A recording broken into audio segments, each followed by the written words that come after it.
IPL 2026లో వరుస విజయాలతో దూసుకుపోతున్న sun Risers హైదరాబాద్కు అదిరిపోయే వార్త అందింది.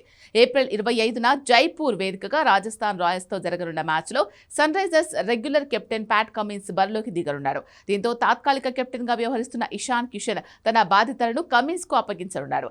కమిన్స్ వెన్ను గాయం కారణంగా ఇప్పటి వరకు ఎస్ఆర్హెచ్ ఆడిన 7 మ్యాచ్లకు అందుబాటులో లేడు. అతడు ఇటీవలే క్రికెట్ ఆస్ట్రేలియా నిర్వహించిన ఫిట్నెస్ పరీక్షల్లో ఉత్తీర్ణత సాధించి ఎస్ఆర్హెచ్ క్యాంపులో చేరాడు.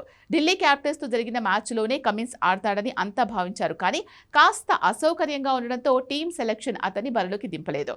అయితే రాజస్థాన్తో మ్యాచ్లో మాత్రం కమిన్స్ ఆడటం దాదాపు ఖాయమైంది. అతడు ఇప్పటికే తన ప్రాక్టీస్ను కూడా మొదలుపెట్టాడు. కానీ కమిన్స్ గైర్హాజరీలో ఇషాన్ జట్టును అద్భుతంగా నడిపించాడు.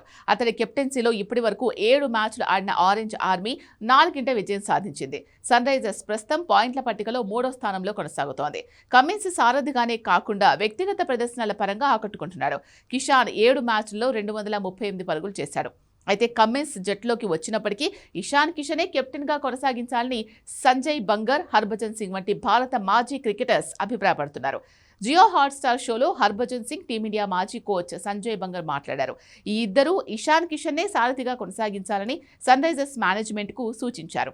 బౌలర్స్, ఇతర ఆటగాళ్లు ఇషాన్ కిషన్తో మంచి సమన్వయాన్ని పెంచుకున్నాడని, ఇషాన్ కిషన్ను కెప్టెన్గా కొనసాగించడం వల్ల సన్ రైజర్స్ హైదరాబాద్కు ప్రయోజనం చేకూరుతుందని హర్భజన్ సింగ్ అభిప్రాయపడ్డాడు. కెప్టెన్ ఇషాన్ కిషన్ అద్భుత ప్రదర్శన కనబరుస్తున్నాడని, కమిన్స్ రాకతో అతన్ని పక్కన పెడితే టీం విన్నింగ్ జర్నీ దెబ్బతింటుందని సంజయ్ బంగర్ హెచ్చరించాడు. మెజార్టీ అభిమానులు కూడా ఇషాన్ కిషన్నే కెప్టెన్గా కొనసాగించాలని కోరుకుంటున్నారు.